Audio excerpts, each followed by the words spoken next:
Si votre véhicule est en panne ou vous êtes impliqué dans un accident sans blessé, essayez avant tout de stationner votre véhicule à un endroit où cela est permis.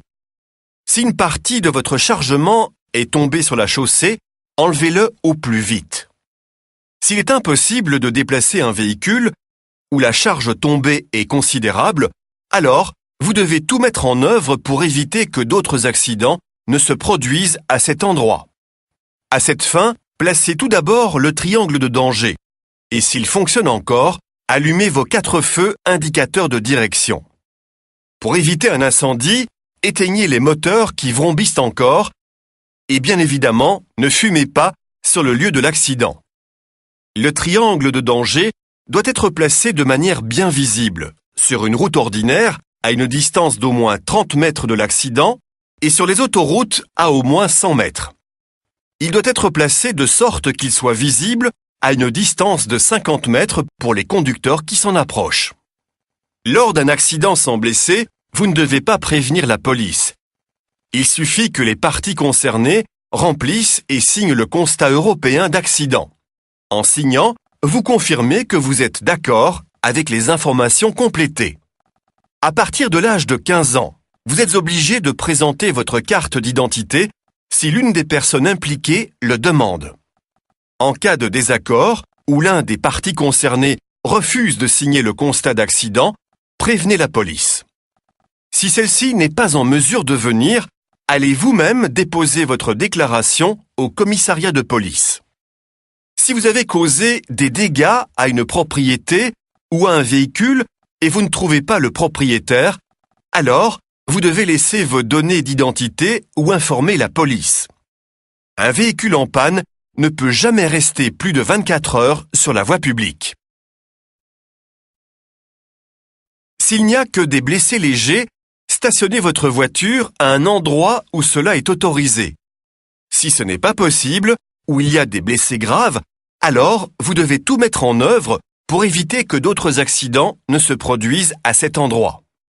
N'oubliez pas d'enfiler votre gilet de sécurité si vous quittez votre véhicule sur une route pour automobile ou sur l'autoroute. Pour le conducteur, c'est obligatoire. Avant d'avertir les services de secours, vous devez évaluer la situation. Où vous trouvez-vous? Y a-t-il un ou plusieurs blessés légers? Des blessés graves? Y a-t-il des personnes bloquées dans un véhicule? Y a-t-il un incendie ou un risque d'incendie? S'il y a une borne d'appel dans les environs, utilisez-la de préférence. Sinon, appelez le numéro d'appel d'urgence internationale 112. Par cet appel, la police sera automatiquement avertie.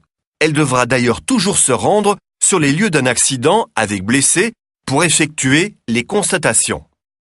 Vous n'êtes donc pas obligé de remplir vous-même un constat d'accident. Les déplacements inutiles de la victime doivent être évités.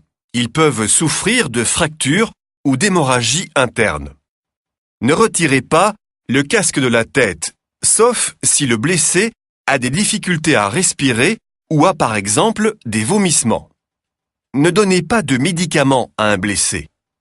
En cas de forte hémorragie, couvrez la plaie à l'aide d'un mouchoir propre ou entourez-la d'un bandage.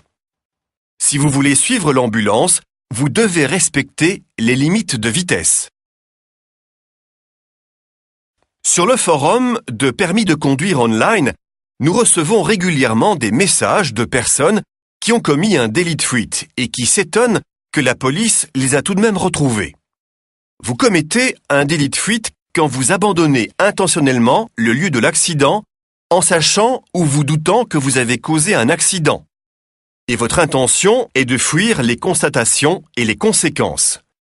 C'est une grande erreur de penser que personne ne vous a vu et que l'on ne pourra pas vous retrouver.